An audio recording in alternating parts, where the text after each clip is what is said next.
Welcome back.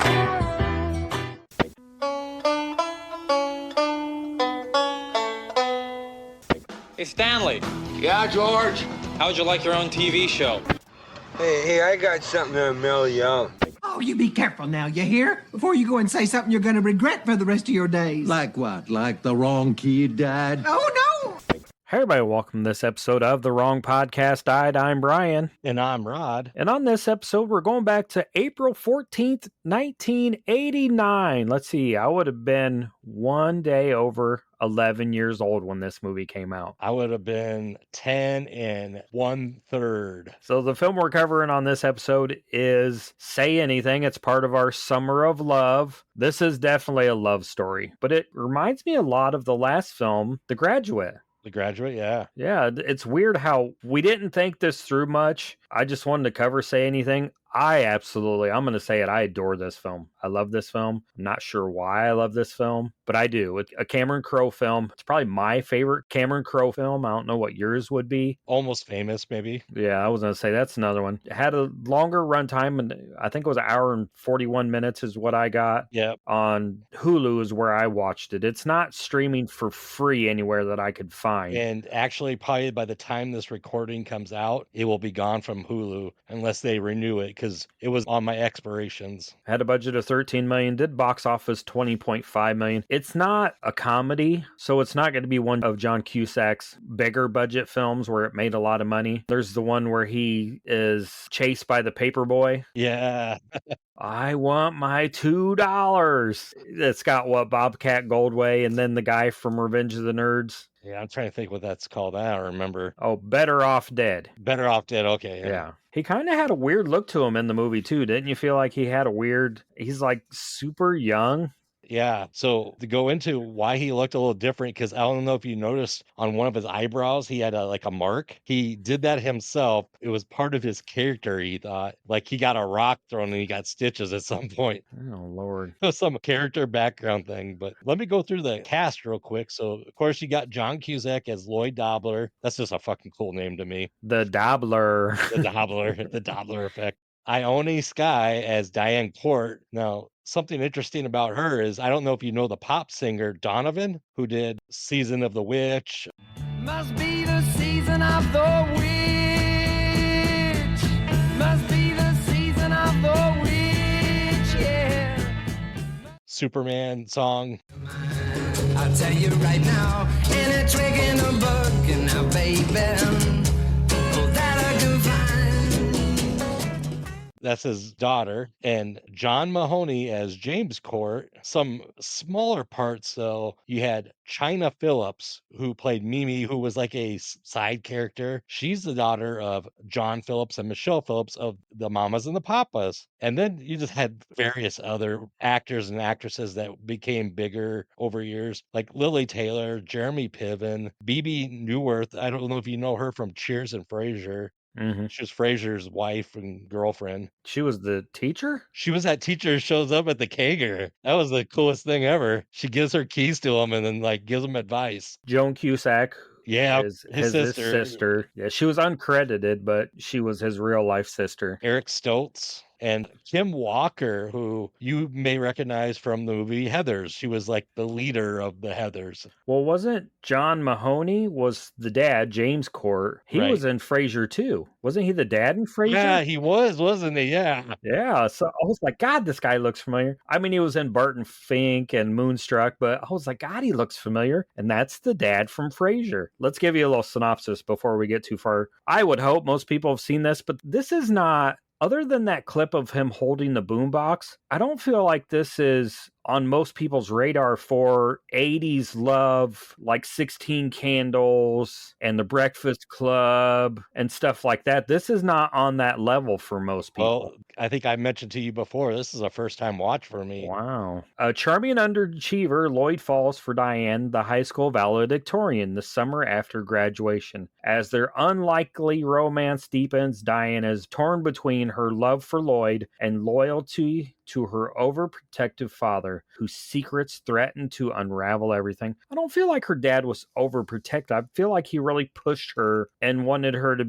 maybe because of what we know in the film, to go away and have a really good job and make a lot of money. Because what we find out later in the film is he was swindling money from the nursing home that he ran. So the residents. Yeah, I mean, it's kind of weird how he got away with it for so long, though. Yeah, like 6 or 7 years they had been Yeah. investigating him. So Diana's the valedictorian, and Lloyd has an eye for her. He's got these two friends, they're girls that kind of tell him not to, but he calls Diana up and he gets her to laugh. So, and she sounds like she's had a lot of gentlemen callers.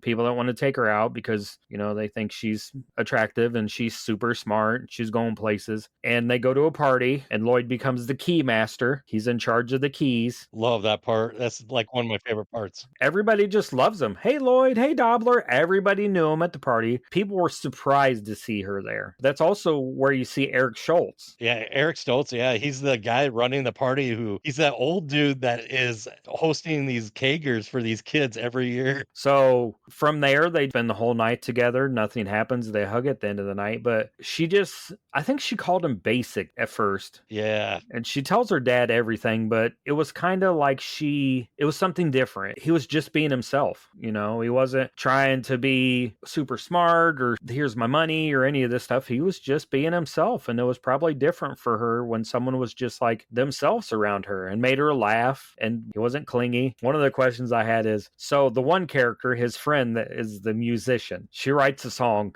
Do you remember how many songs she had written about Joe? 60 some. She's written 65 songs. 65. They're all about you. They're all about pain. So what's up? About this guy who she had dated and was in love with. He cheated on her. And she went into this depression. She tried to kill herself. I was like, what is Rod's favorite song about Joe? God, I was like, man. God. And he said he kept her CD or her tape because she was going to be famous someday. She's very talented, you know? Gee, why do you think I keep her tapes? It's gonna be valuable someday. No. Never. And then tried to sleep with her at the end of the night because the girl he was dating was going away to college. So he was the same guy, though, during graduation that was singing that song like really badly. Because the greatest love of all is happening to me. The greatest love of all. And it just kind of goes from there. They fall in love. They start to go out more often. He meets her dad and some other people, kind of fails at that because he says he wants to be a kickboxer. And then it gets to a point where her dad gets in trouble. The IRS is coming and looking at what he's doing. She works at the nursing home, so she gets Lloyd to go to the nursing home, even though he doesn't like old people. I mean, they had a cell phone, not a nice house, but a kind of nice house. And Lloyd's parents are in the military, so they're not really around. Yeah, they're in Europe from what it sounds like. So he lives with his sister and her son. Yeah, his dad wants him to go in the military, of course. He doesn't want to do that. He wants to be a kickboxer. But once you find out her dad's swindling this money, she gets overwhelmed. She's going away for a fellowship. England. Yeah, in England. So she's only got 16 weeks left. So she's torn. Do I spend time with my dad? Do I spend time with Lloyd? Now my dad's in trouble. Do I need to be here for him? So they end up breaking up. And it's really hard I feel like more on Lloyd. It's super hard on her because they have sex. Yeah. Or I think they tell each other before that they love each other. And I don't think she realizes how much she misses him until her dad goes away. Yeah. Well, she finds out her dad was doing what he said he wasn't. He lied to her. Which they say they never lie to each other. So at 14, she had to pick where to live. Do I live with my mom or do I live with my dad? And she chose her dad. And she even goes to her mom and says, say something nice about him. So they break up and Lloyd's just a mess. I mean, he's in the rain. He's crying in the phone booth. He's hanging out with the guys at the gas station. So that little like 12 or 10-year-old. Bitches, man. You're gonna give that kid a comp. Hey, dude, I better bail. Later for you, Luke. You know, sucking on a sucker while the rest of them were drinking. And Was that Jeremy Piven? He's one of those guys, One of yeah. those guys, yeah. He was the drunk dude at the kegger who kept jumping around. Oh, was that him? I couldn't tell. You Yeah. only see like because he's jumping, he's grabbing him, he's wrestling with him. That was probably the most comedic part of the film because I think he says, "I fell in love with a girl once," and they're all like, "Man, you're bringing us down." Yeah. And Lloyd gets mad and throws a beer bottle, and they all, kind of scatter. Yeah, I just love John Cusack movies, though. I don't know if I've seen a bad John Cusack movie. This isn't going to be for everybody because this is pretty much a straight drama love story. There's a little bit of comedy in there, but it's mostly a drama, wouldn't you say? Yeah, it's mostly drama. My only gripe about this movie was closer to the ending. It felt like it slowed down. Yeah, it got super slow. And I was a little disappointed with the boombox scene because it wasn't as big of a scene as I thought it was going to be. The light, the heat, I am complete. See the doorway. Because he gets ignored basically for that. I felt like that was a longer scene too, and I don't know, maybe they've cut it down or edited it somehow. We don't know. I don't own it on physical media that I know of. It might be in a box somewhere. I know they've cut some other movies that we know. I don't know why they would cut that part, but who knows? But yeah, it's that scene, most people do. It seems like it's a 2 or 3 minute scene, and it's like 30 seconds in the movie. Yeah, because I mean, it's mostly him out there holding the boombox, and then she's just in bed, kind of turning around, and she never looks out the window, which I thought was what was going to happen, but evidently not. Yeah, she just kind of ignores him. It's a super sad movie, especially being a parent and a father of a daughter, that you would hope they could grow up and tell you anything. And I think at one point when she's arguing with her dad, once she finds out, I think she says, "Say anything." And, Yeah. I think that kind of where the name of the movie comes from is, even when you're wrong and you've made mistakes, just say anything. Just say something. I thought it was something to do with she could say anything to him, And I mean, maybe she wants that from him. Say anything. and he held back. Yeah. At first, you're like, maybe he isn't doing it. But, then his card gets declined. He's hanging out in the shower, kind of knowing that he's going to get caught. So her dad is guilty. He's fined. He's sent to prison. He's a freaking prick to John Cusack when he's in prison. I was like, where's Andrew Diethoff when you need him to come and be Yeah. like the wishmaster in prison? Is that your wish, sir? That's my order. I tell you what my wish is. I'm all ears.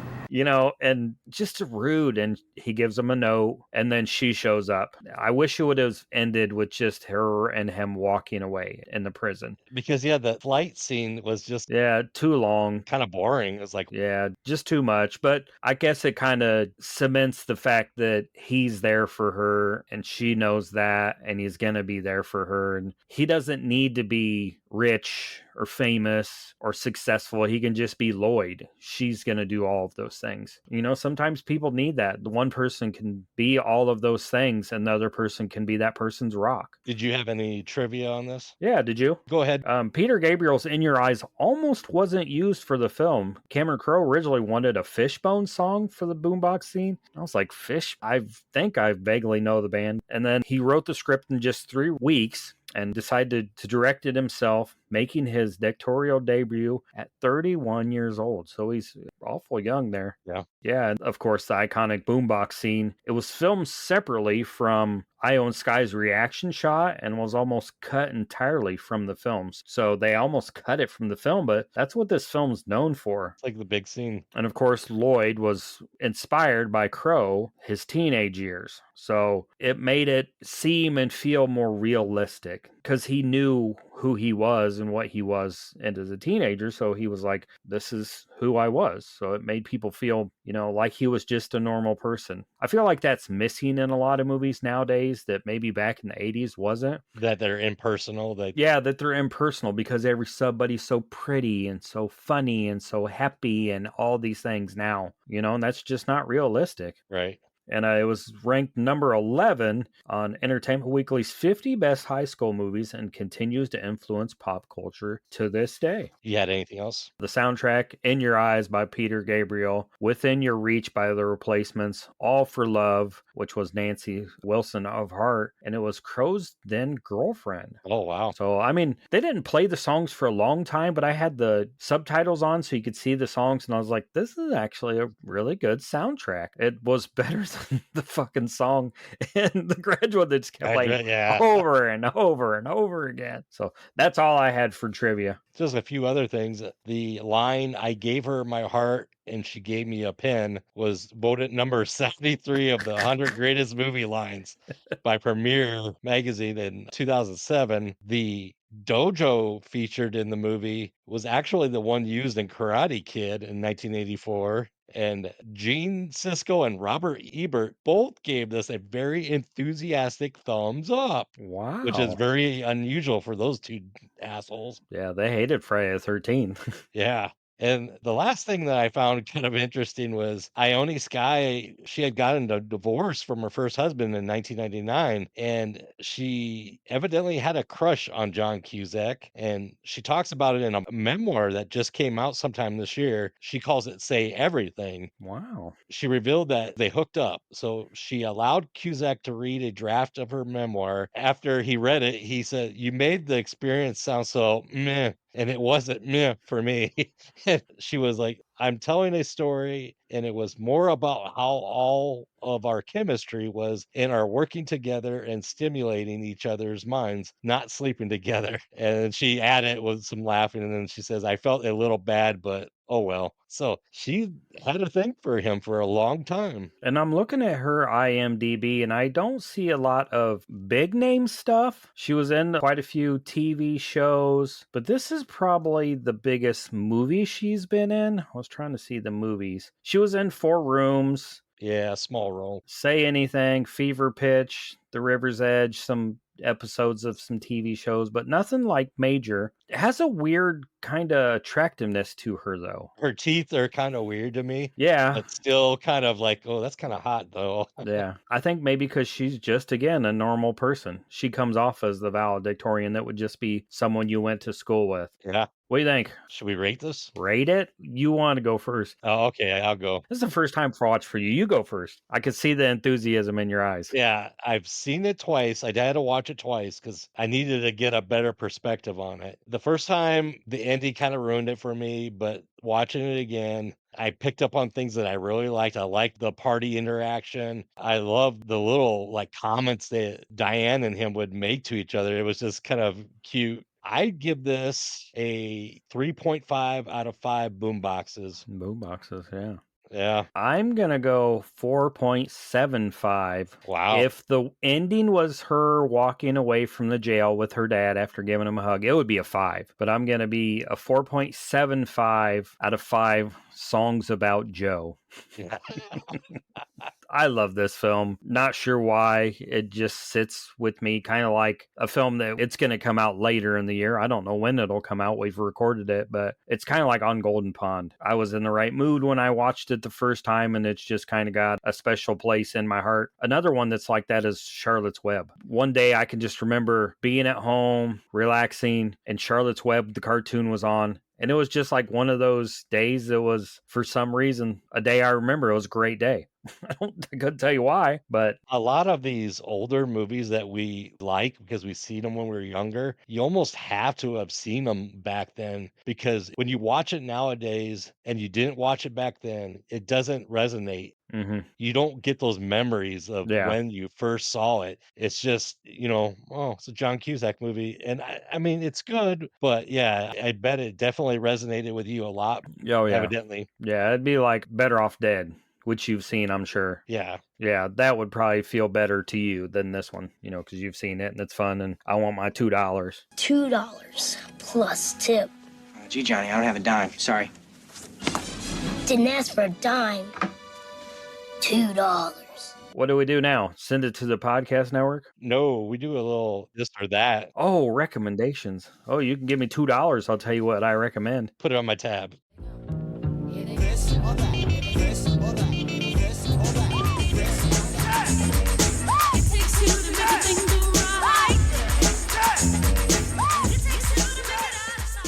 At number 5 from 2000, Almost Famous. Yeah, a 15-year-old aspiring rock journalist hits the road with an up-and-coming band, learning hard truths about fame, love, and growing up in the 70s rock scene. And Cameron Crowe wrote and directed that because it was about his life. He was that kid. He was that kid? Damn. Yeah. At number 4 from 1989, Dead Poets Society. A charismatic English teacher inspires a group of prep school boys to seize the day and think for themselves while confronting pressures from parents and tradition. Oh, Captain, my Captain. Yep. Number 3 from 1984, 16 Candles. On her 16th birthday, Samantha feels invisible as her family forgets her big day. But through mishaps and awkward moments, she finds her own voice and unexpected romance. I think I shared something from that today on my Facebook page. It said, what movie is this? And someone said 16 Candles. So I posted a picture of Long Duck Dong. Oh, no more Yankee, my wanky.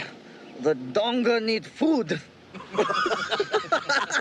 From 1967, The Graduate. Yeah, recent college graduate Benjamin Braddock drifts aimlessly into an affair with an older woman, only to fall for her daughter, leading to one of cinema's most iconic love triangles. Jeez, Benjamin. Yeah. And number 1, Rebel Without a Cause from 1955. A troubled teenager, James Dean, moves to a new town and forms intense connections with 2 misfit teens while struggling against authority, family dysfunction, and emotional isolation. I definitely need to still check that one out. Yeah, I don't think I've ever seen that one either. I only had 2 that I thought were pretty similar. One was with John Cusack, his High Fidelity from 2000, where he's a record store owner and he makes lists about everything. And then a movie called Some Kind of Wonderful from 1987 is about a young tomboy gal, Watts. She finds her feelings for her best friend Keith run deeper than just friendship when he gets a date with the most popular girl in school.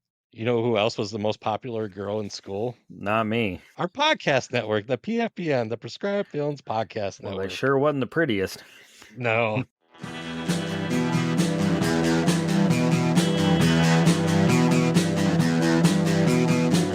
You're listening to the Prescribed Films Podcast Network, home to hundreds of hours of free podcast entertainment. The shows on this network all have a common goal, providing you with the best discussions about movies and other forms of entertainment media. The PFPN hopes to fill your earholes with audio joy.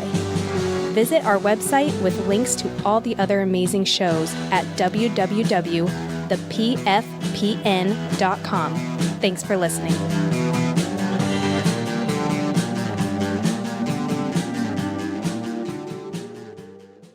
So now we've heard from our podcast, and now it's time for the news with Rod. And on April 8th, Miguel Felix Gallardo is arrested in Mexico and charged with kidnapping, murder of a DEA agent, Enrique Camarena, and drug trafficking and other crimes. But he worked for the cartels. He was actually known as El Jefe, the boss of bosses, or the El Jefe de Jefe, and eventually was convicted. But yeah, he kidnapped a DEA officer and tortured him. It's kind of scary, like what some people can do. It probably wasn't even him that did it. It was probably somebody he paid to do it, but they could pin it on him and finally, get him in jail or wherever they did with him. And on April 19th of that year, big story, Central Park 5 is what they called this story. It was a violent rape of a jogger, Trisha Melly, in New York City Central Park. Now, from what I found about this story is that there was like 30 to 40 teenagers who went in the Central Park that evening,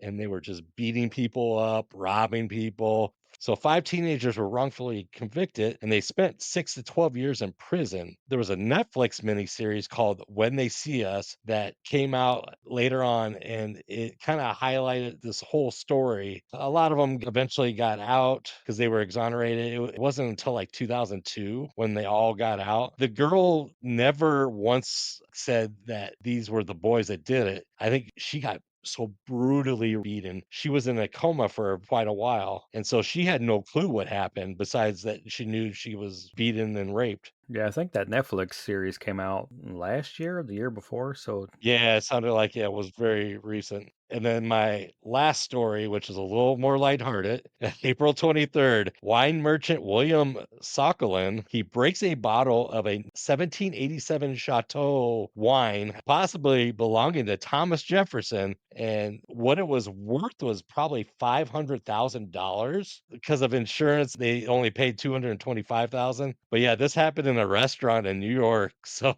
he was taking it to like serve it to somebody? I don't know. It never got more into it. It's just That's like 200-year-old wine. Who the hell wanna drink? Is it awful? I don't know. They say aged wine is the best, but Well, yeah, but like 5 to 10, 20 years, not 200 years. Lord. Next, I got the movies of that time in the top 10 movies, starting with number 10, The Rescuers. It was re-release of the 1977 animated film. Number 9, Fletch Lives, which is the sequel to Fletch. Number 8 was called Dead Calm. It had Nicole Kidman and Sam Neill, and then Billy Zane as the villain. Number 7, Van Damme makes his mark in Cyborg. Number 6 was called Disorganized Crime. Now, this had a shitload of freaking actors that were fairly popular because they had Hoyt Axton, who was the father from Gremlins, who made all the gadgets, Corbin Burnson, Fred Gwynn from the Munsters, Ed O'Neill, Lou Diamond Phillips,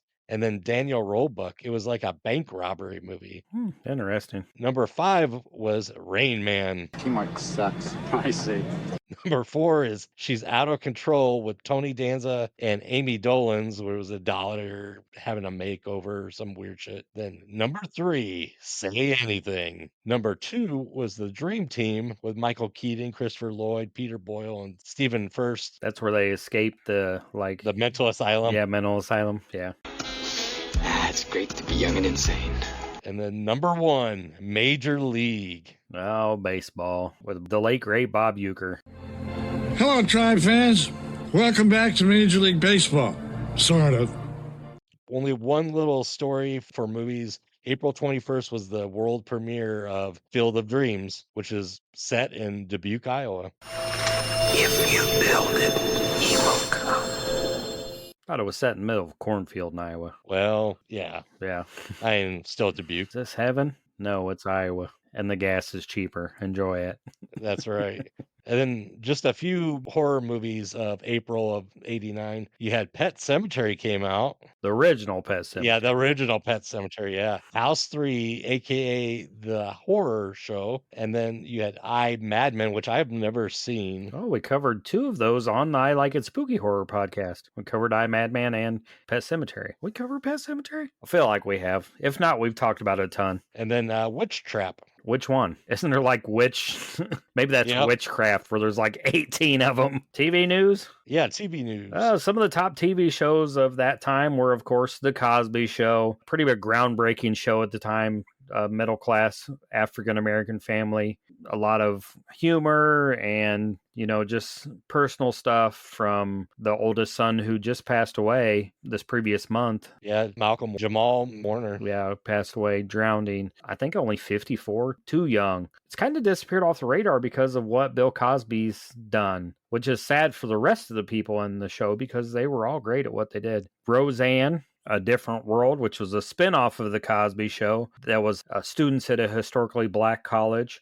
Cheers, 60 Minutes, Golden Girls, Who's the Boss, Empty Nest, Anything But Love, which I didn't know that one. It was a romantic comedy relationship between a journalist and a writer. Empty Nest, I remember because it was a pediatrician. He was widowed and his 2 adult daughters living in Miami, and they had left the house. The one that kind of sticks out is Murder, She Wrote, because all the others are kind of family shows or, family comedies or comedies, and Murder, She Wrote is not that. For some news, Cheers was approaching the end of its 7th season with fans buzzing about upcoming plot twists involving Sam and Diane's complicated relationship. So it'd be the season finale and what's going to happen with Sam. I knew you'd come back. You did? You can never be unfaithful to your one true love. You always come back to her. MTV's influence is expanding at this time. This is Joe Perry and Mr. Steven Tyler, and you're watching MTV, yeah. increasing youth with culture, especially with shows like Yo MTV Raps gaining traction. I mean, it was changing how music was viewed and how television interacted and intersected with TV. And we talked about on Salute the Shorts how music videos used to be short films, So now it's MTV. I mean, the first song they played was Video Killed the Radio Star, and it's about a radio star being on video, and they're so damn ugly that no one wants to listen to their music. This is the way I take it. Yeah. Just a syndication boom in the 80s and cable TV growth. So a lot of shows, especially the shows I listed, would end up in syndication where you could watch them over and over again. And it was just growing. Shows like Star Trek The Next Generation were coming on where it was on different channels at different times. It wasn't on CBS at 9 o'clock or 8 o'clock or 6 o'clock on a Thursday. It would be on CBS, this channel, at 9 o'clock on a Friday. And this other channel would be 1 o'clock in the morning on a Saturday. So it was syndicated. It was across, different platforms. And that led to shows like Xena Warrior Princess, Renegade, Hercules. What was the one where Bruce Campbell was a cowboy that was on? Briscoe County Jr. Yeah. So just a lot of that kind of stuff was coming around at that time. Just a different time because now everything's streaming, so you can watch it whenever you want. But that was not what was going on at these times. No. What else you got? I got music. Number 1 in the U.S. was She Drives Me Crazy by Fine Young Cannibals.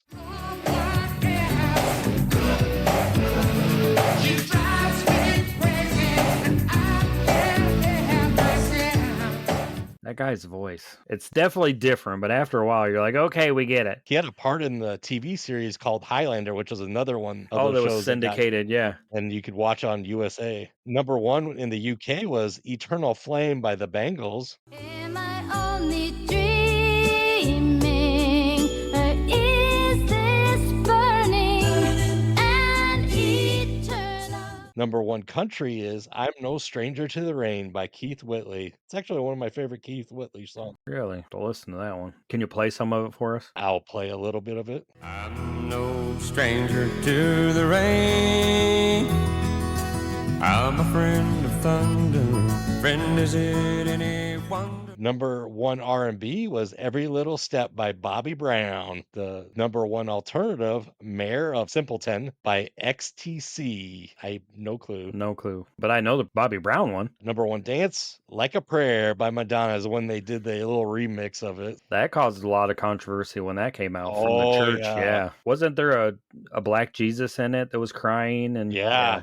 Madonna got in a lot of trouble with the church, but I don't think she'd give a shit. No. A couple other things. On April 10th was the 24th Academy of Country Music Awards. Entertainer of the Year was Hank Williams Jr. Album of the Year was This Woman by KT Oslin. She also won the female vocalist. The male vocalist was George Strait. And top vocal group, Highway 101. And top vocal duo, the Judds. And then April 12th was the 3rd Soul Train Music Awards. The Soul Train. I was going to say, you got to say it. Soul Train. I love it when this comes up because, that's what I think of every time. Some of the winners of the Sammy Davis Jr. Award that we're hearing about more now that we go back to these movies and stuff was Michael Jackson, of course. Best R&B or Urban Contemporary Album of the Year was, for male, was Bobby Brown for Don't Be Cruel. And the female was Anita Baker for Giving You the Best That I Got. Oh, Bobby Brown. He was not married to Whitney Houston at this time, I don't think they got married until the 90s. What's next? Sports news? Sports. Oh, in sports. April 15th, 1989. I feel like this has come up before. The Hillsborough disaster, one of the most tragic events in sports industry, occurred during an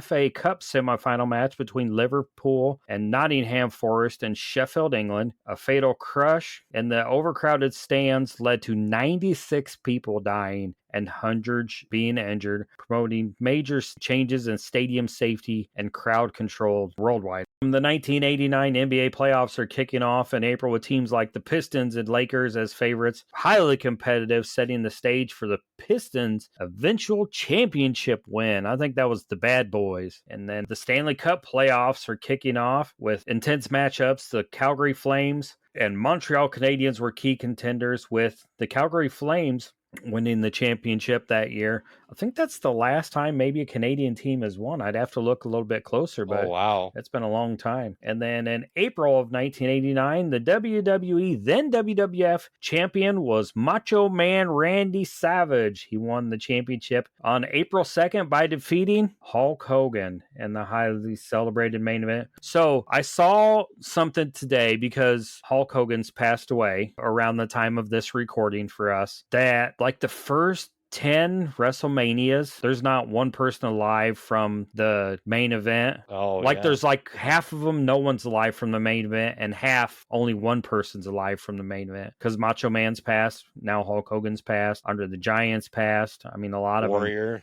Yeah, Warriors passed. So I know Hulk Hogan used to say your prayers, eat your vitamins, listen to your parents. But he should have said, don't do steroids. Yeah.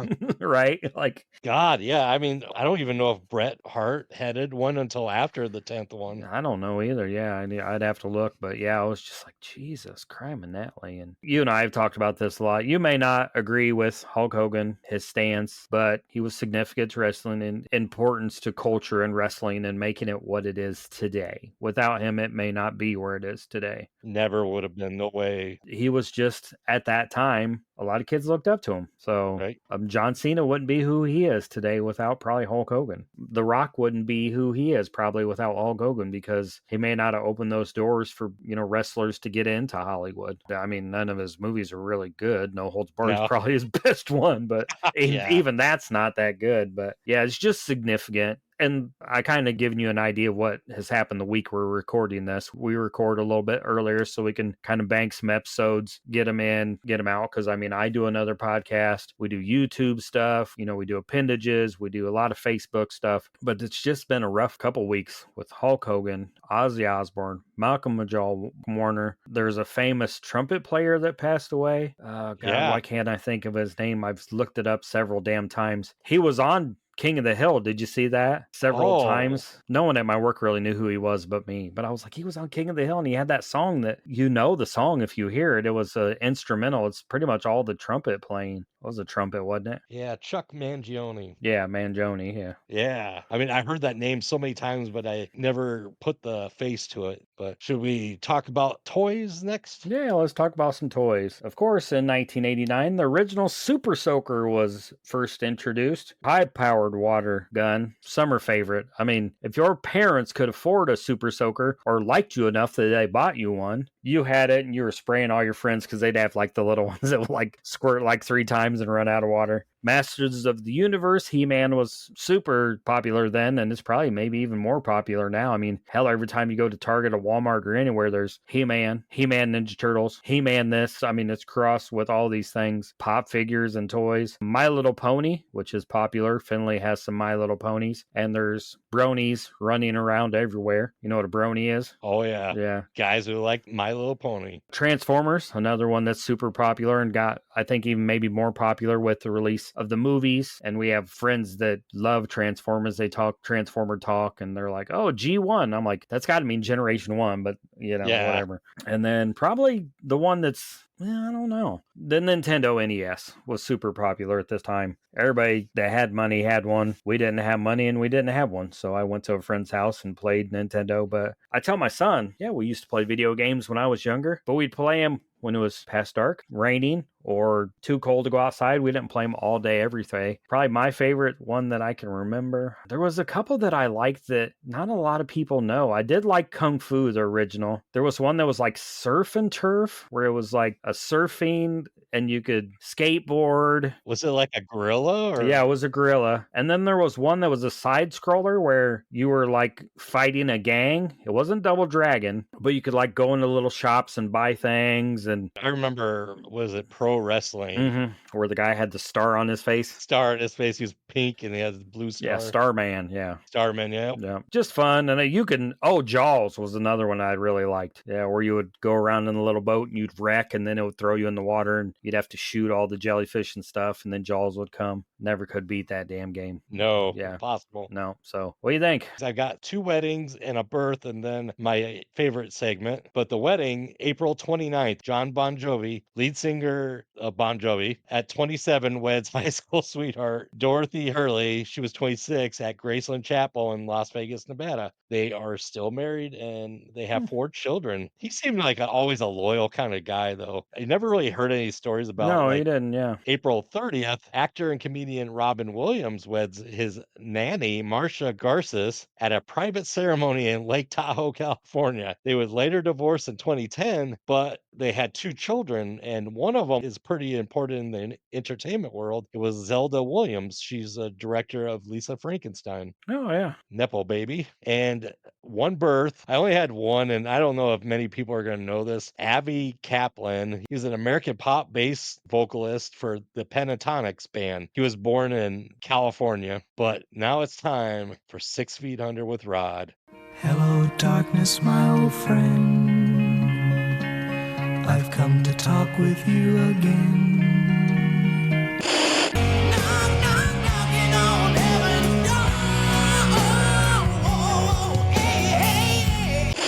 Maybe 6 feet is so far down. And on April 12th, Sugar Ray Robinson, American boxer who's a welterweight champion from 46 to 51, middleweight champion from 51 to 52, 55, and then 58 again. He died of Alzheimer's disease at 67. And on April 21st, Princess Deoki of Korea, she was the last princess of the Korean Empire. She died at 76. And April 30th, Sergio Leone, he's an Italian film director. He invented the spaghetti westerns, kind of. He did a trilogy. He had A Fistful of Dollars, For a Few Dollars More, and then the final was The Good, the Bad, and the Ugly. He died of a heart attack at 60. But the last one, and probably the most important, was on April 26. Lucille Ball, American comedian and actress from I Love Lucy, dies of a heart attack at 77. Goodbye.